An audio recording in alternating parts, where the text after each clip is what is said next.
আসসালামু আলাইকুম সম্মানিত দর্শকবৃন্দ, এই মুহূর্তে দেশ ও প্রবাস থেকে যারা আজকে আমাদের এই প্রতিবেদন দেখছেন সকলকে আন্তরিক শুভেচ্ছা অভিনন্দন জানাচ্ছি।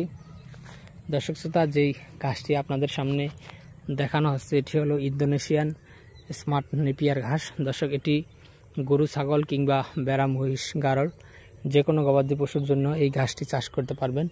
এটি যেমন নরম, মিষ্টি, রসালো, তেমন কিন্তু এই ঘাসে হাই প্রোটিন রয়েছে, অর্থাৎ 22 থেকে 25% প্রোটিন কিন্তু এই ঘাসে রয়েছে।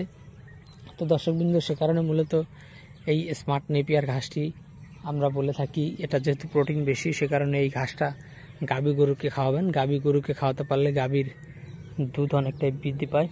পাশাপাশি এটি ছাগল, গারল বেশি খাওয়ার কারণ হলো এটি দাঁড় কম কিংবা পাতা বেশি, এবং এই ঘাসটি খুবই নরম, মিষ্টি। মূলত সে কারণেই ছাগল, গারল এই ঘাসটি বেশি পছন্দ করে।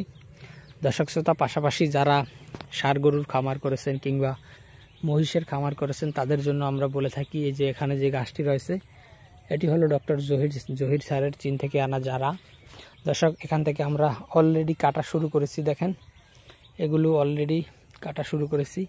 এর কারণ হলো এই গাছগুলো প্রায় 40 থেকে 45 দিন বয়স হয়েছে, এবং আমাদের যেহেতু মেশিন নেই সে কারণে আমরা একটু অল্প বয়স্ক ঘাস কেটে খাওয়াতে বেশি পছন্দ করি। এর কারণ হলো আমাদের মেশিন যেহেতু নাই, ঘাস শক্ত হয়ে গেলে তখন এই জারা ঘাস গরু কিন্তু নিচের অংশটা খেতে চায় না। আর আমরা যেগুলো মূলত কাটিং করি সেগুলো কাটিংয়ের জন্য রেখে দিই, সেটা 100% পরিপক্ক হলেই কাস্টমারদেরকে দেই।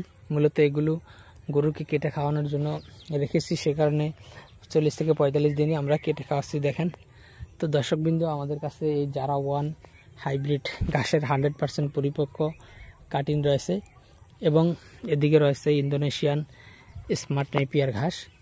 এই স্মার্ট নেপিয়ার ঘাসেরও 100% পরিপক্ক কাটিং আমাদের কাছে রয়েছে। আপনারা চাইলে যে কোনো ঘাসের কাটিং আমাদের কাছ থেকে সংগ্রহ করতে পারেন।